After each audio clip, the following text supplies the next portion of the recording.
All right, 600 class buyers, this is the Lynx you've been waiting for. They did it this year, coming to North America, the Lynx Rave RE 600. Of course, that means that it has the 600R E-TEC engine in it that most people are pretty familiar with from Skidoo. And it's got the Rave, or the Rave, depending on how you say it, from Lynx. And so what that Rave or Rave means is a lot of different things. It starts with the shock package. Look at these big suckers up here. Got all sorts of control with these big KYB shocks. Got some big ones in the back to match it. So all sorts of capacity for ripping down ditch lines or attacking moguls. This thing's made for having fun and horsing around. It also means it has these great big skis. Those things have a big, heavy keel on them. Kind of gives it a pretty different feel than the Skidoo. Some people prefer it. Kind of a CNA Pro feel to the front end where you can really feel the keel. Other people will find it a little bit too aggressive, so it depends on the customer. But the customer for this really should be an aggressive rider. If you're Joe or Jane trail rider that just likes to, go at a casual pace, it's probably not the machine for you.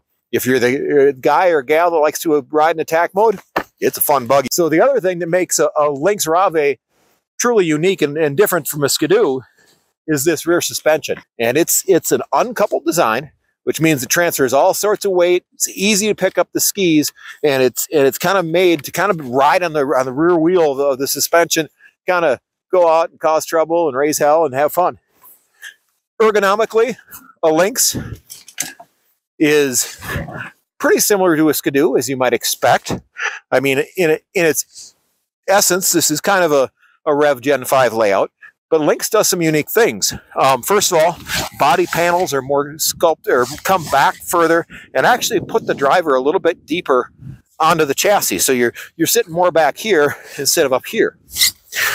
Also comes standard with these guards that keep your foot within the footwell, and the actual foot angle, they have these little inserts that just raise your toes a little bit, and it's something that I personally really like. I kind of wish our Skidoos had that.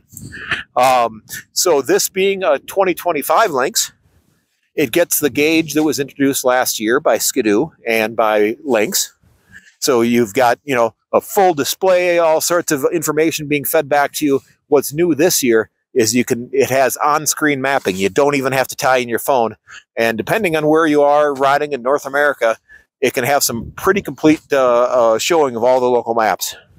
So the handlebars are also rotated a little bit differently on a Lynx than a Skidoo. I personally kind of like where these sit.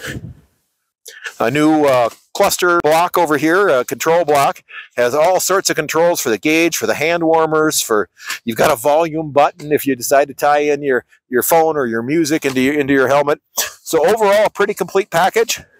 But the most important thing to remember is if you're a 600 class customer, you've got a new choice in North America this year.